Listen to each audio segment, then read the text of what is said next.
Welcome to MiConvert. In this tutorial, I will show you how to convert 3MF files to DXF format, completely free and online. Open your browser and search for 3MF to DXF MiConvert.com. Click on the first result to go straight to the converter. You are now on the 3MF to DXF converter page. The interface is clean and easy to use. Let's upload a file. Click the Choose File button. A file picker will open. Select the 3MF file you want to convert, then click Open. Your file is loaded and ready. You can see the file name, size, and destination format.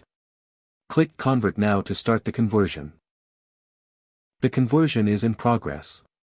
You can see the progress bar moving.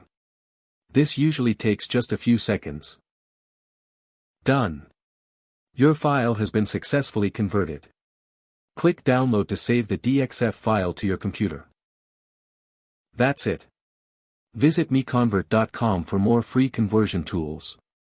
Subscribe for more tutorials. Thanks for watching.